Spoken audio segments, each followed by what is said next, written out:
Hi, it's Sandy Wiley. I want to talk about social anxiety. I already did a video on panic attacks, but this one's a little different. This is social anxiety, and I think it's a good time to have a talk about social anxiety, especially this time of year, the holidays, where people are going to holiday parties, they're having family they haven't seen for maybe all year, celebrations, and not everyone gets along, or it's sometimes it brings up a lot of anxieties about being around certain people, if you know what I mean.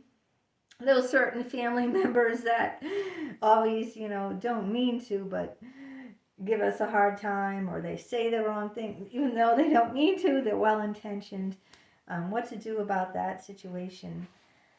Um, yeah, it can be a little unnerving because everyone's so busy anyway, right? But around the holidays, it's just more stress added because there's all this shopping, all this cooking and baking and decorating, and one party after another, and then being around in-laws.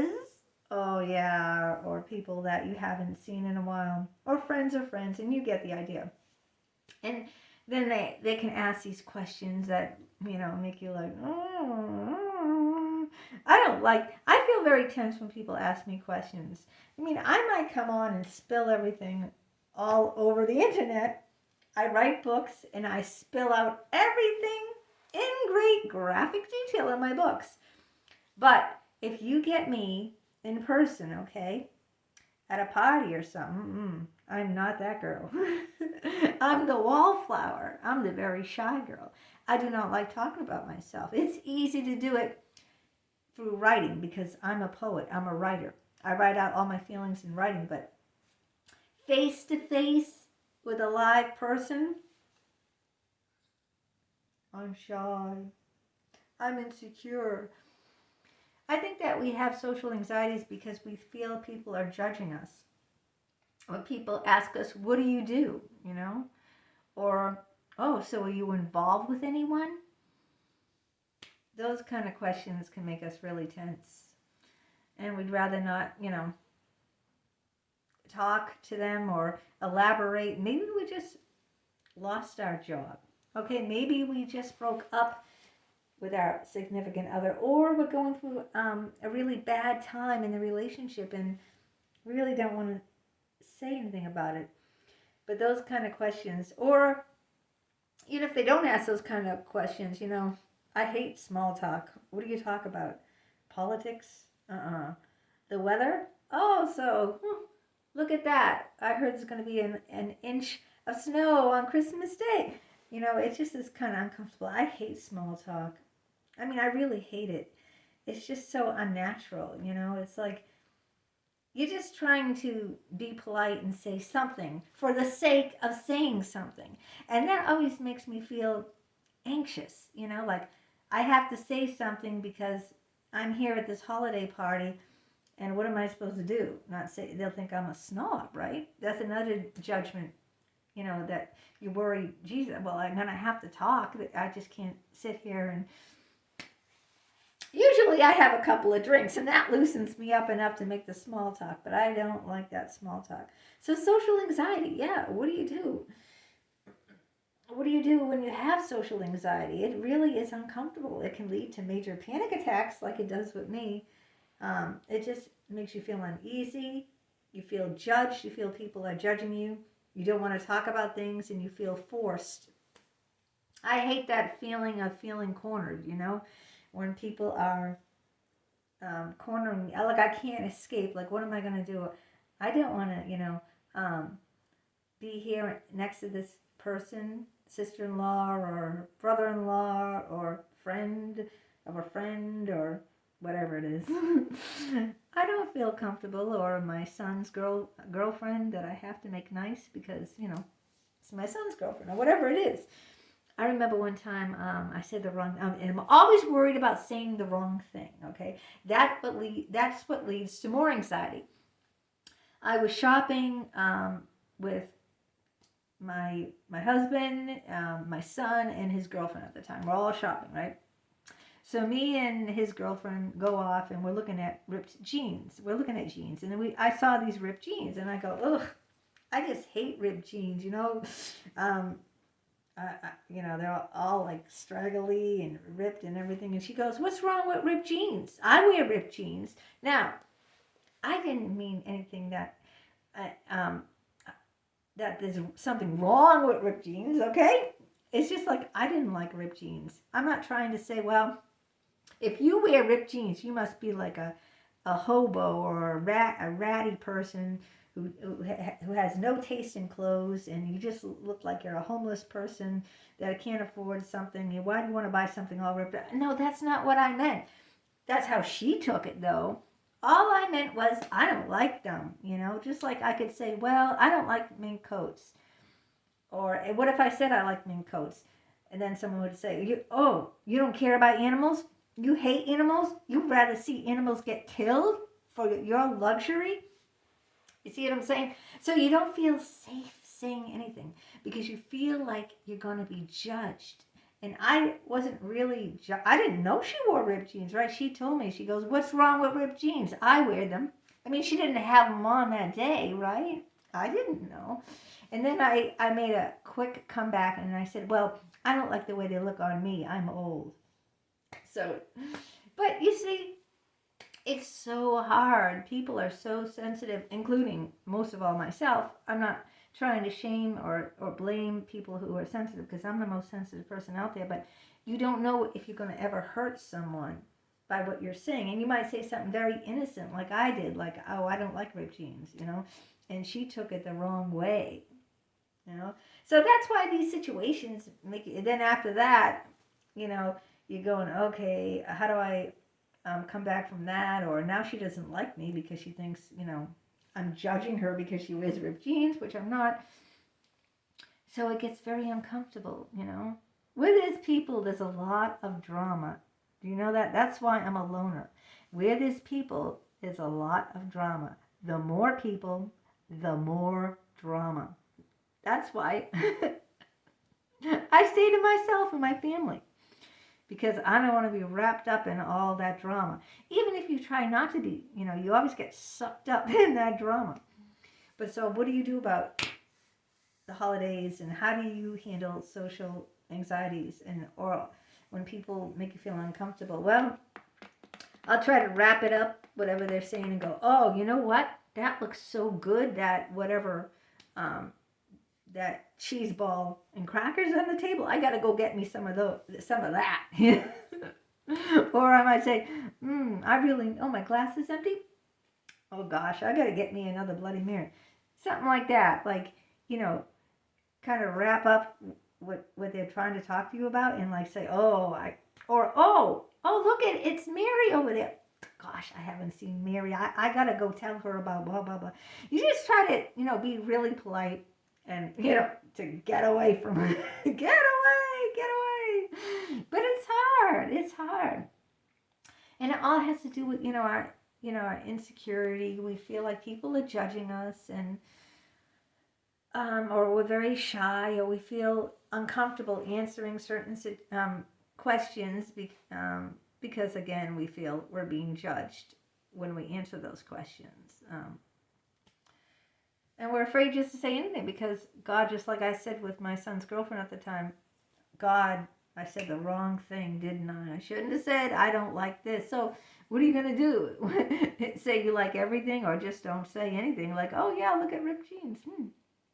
It just gets awkward, That's why, I don't know. I'm not comfortable around a lot of people, around most people, because I don't like small talk. And I'm worried if I say the wrong thing, I'm going to easily offend someone, or people are going to ask me questions and I'm going to feel judged, or, so it gets frightening, It gets so that you don't even really enjoy the holidays. But this year, my mother-in-law passed away last year. Well, the end of this year, she passed away. So we won't be going to any more Christmas holidays with the in-laws, because she was the one who facilitated the whole humongous family getting together. And now, without the matriarch of that group, they're certainly not going to want me around. So I won't be dealing with that. But that's why it's so much easier to be with my son Alex. My son Alex, who from meningitis when he was 4, severely brain damaged, and he has the mentality of a 2-year-old, 2 to 3-year-old, more like 2. But why I enjoy being around him the most than other people is because, he doesn't judge me. He doesn't judge anyone. And he's always smiling and he's happy. And I don't have to make small talk with him. Or I don't have to feel uncomfortable around him. And it's always pleasant just to sit back and chill with him. Right? We do puzzles together, but it isn't taxing. It's, like with other people, it's very taxing and very dramatic. Yeah. So how do you deal with social anxiety, especially around the holidays? Yeah, then because you're in with those people that you're normally not in with the rest of the year, and that can be very hard, especially like when I go to someplace where I hardly know anyone. I hate that. Oh, I hate that. Like when my son used to do martial arts, and every year they would have a Christmas party at the martial arts studio. And then I don't know these people, right? Oh, my son knows them all. I don't know. I might know some of them by face or their names because I've seen them when I used to pick my son up, and stuff like that. But I don't really know them. And then, well, here we are at a party, and what are you gonna say? So usually, I just go to the food table and gouge myself. When I always overeat at parties, I'll go to the table and get something, and I'll be eating it and walk around. I might say, "Hi, how you doing? Merry Christmas," or really small talk. So I can just slither away. Not like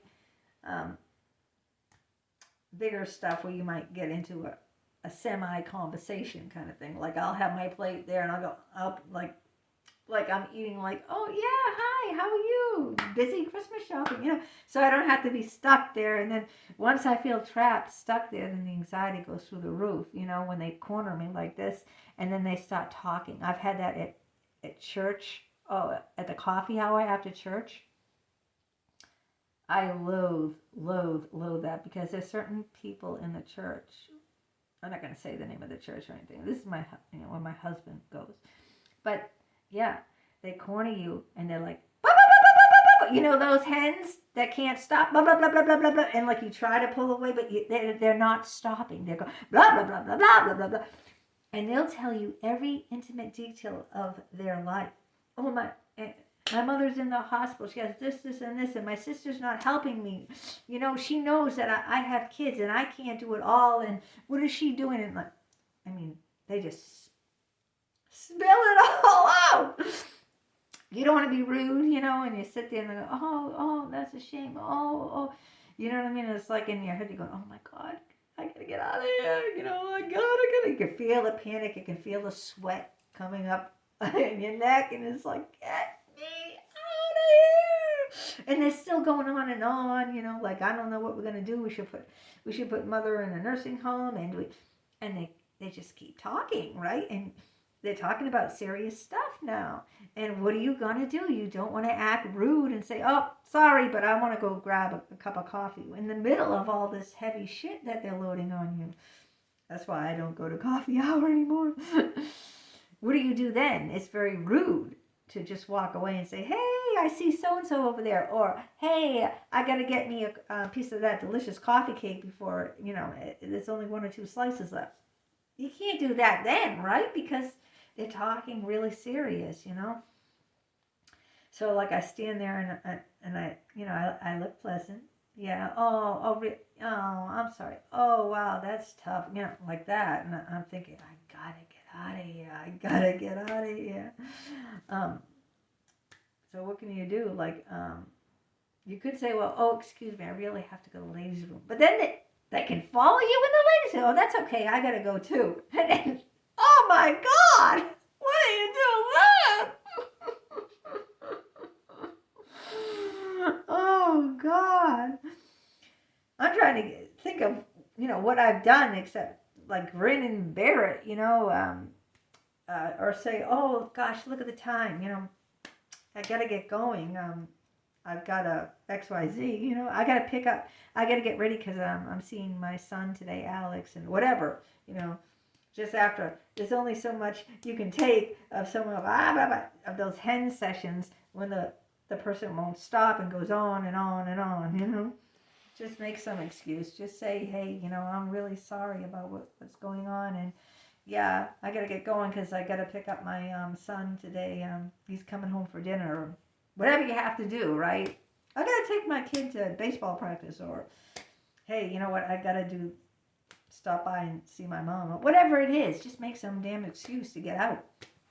Get away from there. And then when you finally get away, it's like, whew.